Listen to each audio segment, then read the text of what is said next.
Hi, thank you for tuning in. I'm Ana Fernandez. I'm an attorney in Miami, Florida. And in this video, we're going to briefly discuss a provision that is sometimes included in parenting plans, and that's called Right of First Refusal. So, quick background, parenting plan: if there's a minor child involved in an action, whether that's a divorce or a paternity case, and that child at issue has a time sharing schedule with the parents, then the court is going to require what's called a parenting plan. In that plan, it's going to have everything having to do with the child, from who's going to pick the child up from school on what days, holiday time sharing, traveling provisions, all of that good stuff has to be included in there.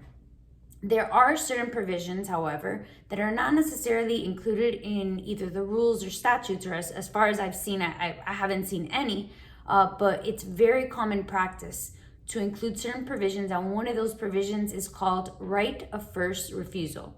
So again, it's something that's contractual. It's something that the parents both agree to include in the agreement. Now, what does that mean? On a very basic level, when there's time sharing between the parents, it's common practice that if one of the parents is not going to be home on the date, let's say, and I'll give you an example to make it easier. So let's say I have a daughter and I'm divorced. I have a parenting plan. The daughter's with me on this weekend, but on that weekend I have a seminar that's gonna take about 6 hours. So I could either hire a babysitter, I have no one else to take care of her, or I can call my sister and have my sister come and babysit for that time. However, if I have in my parenting plan a right of first refusal provision, then chances are I would have to contact my daughter's father before making on any other plans. So what does it look like? A right of first refusal provision will say something like, if the party exercising time sharing, which would be me because I have the daughter on that date, if the party exercising time sharing will not be with the child for a period of, let's say, 5 hours, 5 consecutive hours on that date, then that parent shall contact the other parent and see if they are available to take care of the child before contacting anyone else.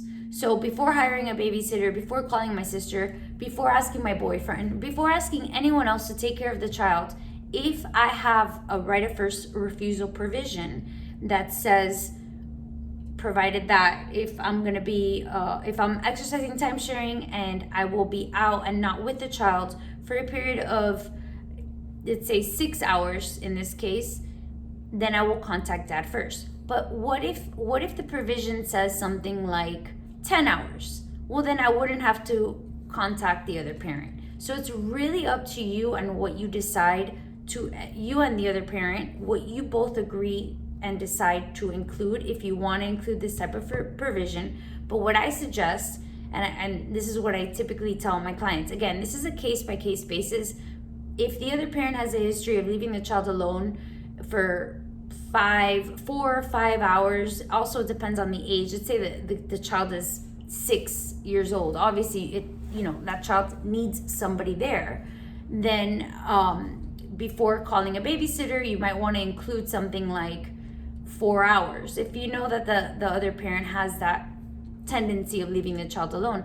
However, you don't want to limit yourself either. So let's say, for example, I want to go do my hair. It's Saturday. I have my daughter. I want to go do my hair, do the groceries after, and kind of take care of all of the errands that I have to do on the weekend.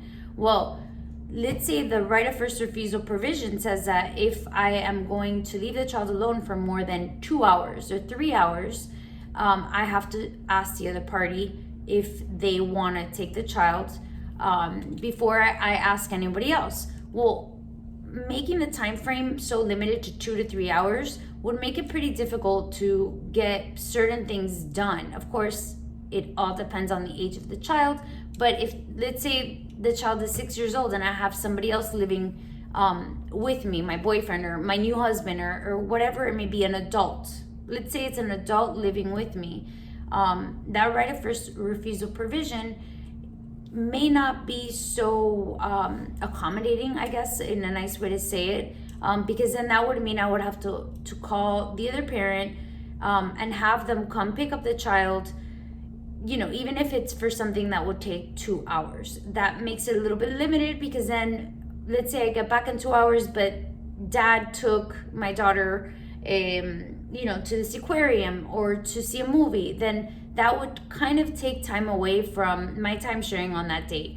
So you have to think about this, whether if it's wise to include this type of provision. I do like to include this type of provision because, if before you ask anyone else, you should ask the other parent, because it's the parent of that child. But again, it should be something that is going to take longer than the typical running errands type thing. It makes more sense to do it when it's kind of like you have to work that night, or you want to go out. Let's say you want to go out, you're dating somebody new. You don't have to give the details to the other parent, but you could definitely ask them, hey, I'm going to go out this night. I still want to maintain the overnight that day, but do you want the option of taking my daughter out for a few hours on that date, because I will be gone from this time to that time? And that would be great if you have that relationship with the other parent. But again, you got to be careful on not limiting yourself and not overcommitting yourself either. So if you have any questions regarding family law cases or anything having to do with children, please reach out, let us know, so that we can create content like this to help better serve our community. Thanks.